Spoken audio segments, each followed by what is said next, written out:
Assalamualaikum and hi guys, welcome back to my channel. If you haven't subscribed, don't forget to subscribe. So hari ni Ida nak share tips on how to go on a flight with a baby. It can be stressful, it can be scary for a first time mom like me or you guys out there, but I'm here to share my experience with you guys, so I hope it helps you. So Ida dah travel 2 kali dengan Medina, once when she was 4 months old and another one when she was 6 months old. Masa 4 bulan tu kita orang pergi just a short flight to Miri, Sarawak. So it was 1.5 hours, pretty short and pretty easy. And the second flight was when she was 6 months old. We went to South Korea. That was a long flight. That was about 6 hours if I'm not mistaken. Tapi biasa 6 hours lah. So based on my 2 experience, I'm going to share you guys a few tips on how to make it easy or just to prepare yourself if you ever want to go on a flight with a baby. So before you go on a flight or even book a flight, you need a passport for your baby. So Ida nak share tips macam mana nak dapat cute baby passport picture lah. So first kali, I think you should wear, your baby should wear something dark because our passport picture in Malaysia is black and white. So nak contrast, so pakaikan baju diorang gelap sikit lah, comel sikit. Lepas tu jangan lupa bawa diorang punya favorite toys or favorite stuffed animals because it really helps to get that smile from them. So when you're done with the passport, now you can book a flight. So I recommend that you book a flight early in the morning or late at night. It's basically the time that they go to bed. So senang lah sikit korang dekat flight kan. So diorang just tidur. Hopefully they just sleep. On my first experience when we traveled to Miri, we had a pretty early flight, about 10 AM. But of course from our house to the airport, a few hours. So I had to wake her up early, about 6 AM. During the journey to the airport, I tried to make her stay awake, and then when we went to Korea, it was late at night. It was 12 malam, our flight. So yeah, that's a perfect time she would just go to sleep. And then you might also want to request a bassinet, but to booking flight tu korang boleh request a bassinet lah, basically macam a bed for your baby to sleep. I would recommend that if you have a long flight. We did book for Medina when we went to South Korea, but not to Miri. Miri just 1.5 hour kan, just duduk atas lap lah. Tapi if you have a long flight or you're going somewhere far, yeah, you have a long flight, you might want to request a bassinet. Tips number 3 is when the check-in begin. I find it really helps when I wear a baby carrier because senang nak check-in bag because you have your baby. You have both of your hands to handle all your bag, nak do all the check-in stuff. Stroller might also help if your baby likes to stay in a stroller. Boleh juga lah buat stroller, but in my case, Medina likes to be in her baby carrier. Tips number 4 is security check. Wearing your baby really helps sebab kita nak masuk security check tu kan, kita just walk through the thingy and apa benda lah kan. So the beeping thing, wearing your baby really helps lah sebab kan tak payahlah fasi-fasi, just walk through it. And then try to wear less accessories yang akan buat benda tu berbunyi. So tak payahlah pakai cincin ke, rantai ke. And then during security checks also you should have your passport ready, so senang to go to the next step. Tips number 5 is when you're at immigration. It really helps to wear your baby pakai carriers, but the immigration might want to see your baby's face.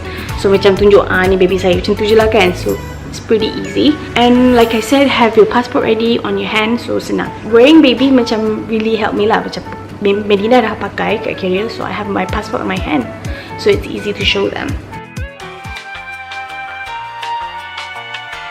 Tips number 6 is when you're at the boarding gate. So make sure when you're at the boarding gate that you inform the staff you have a baby on a flight on board.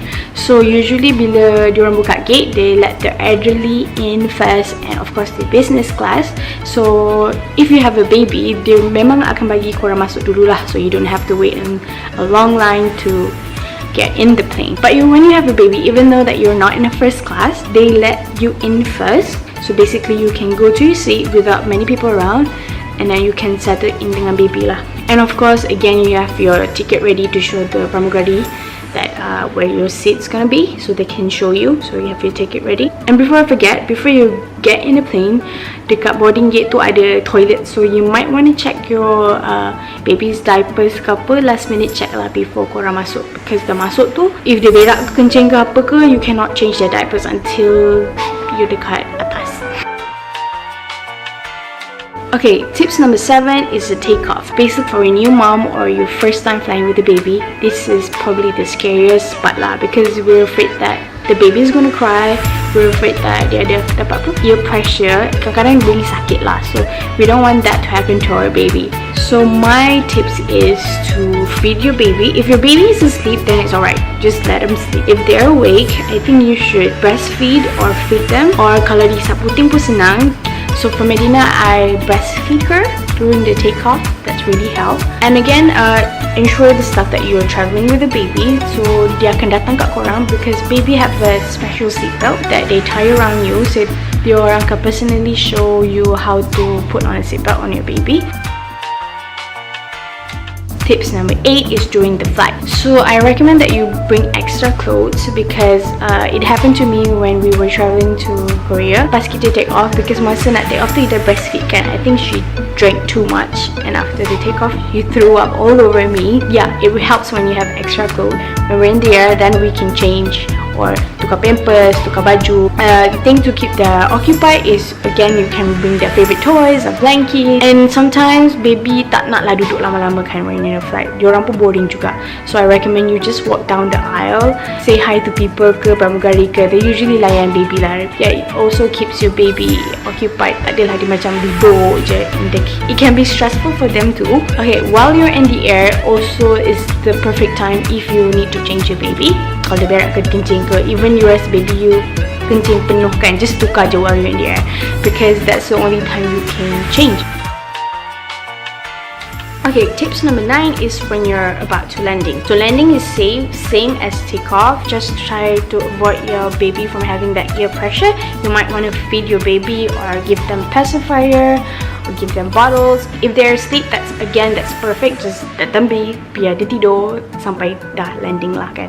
And just get your stuff ready. Macam diorang toys ke apa benda yang you dah bawa, just masukkan dalam bag siap-siap. So bila korang nak keluar pada plane, senang. Baggage claim. So time ni korang rushing keluar nak ambil bag, so I think it really helps to wear your baby again, your baby carrier, so you have both of your hands free, so you can take your luggage. So guys, that's my 10 tips on how to go on a flight with baby. I hope that helps you guys. If you have more tips ataupun you have more suggestion video for me to make, comment down below, and don't forget to subscribe and like. Kalau nak keluar macam pergi mall sekejap.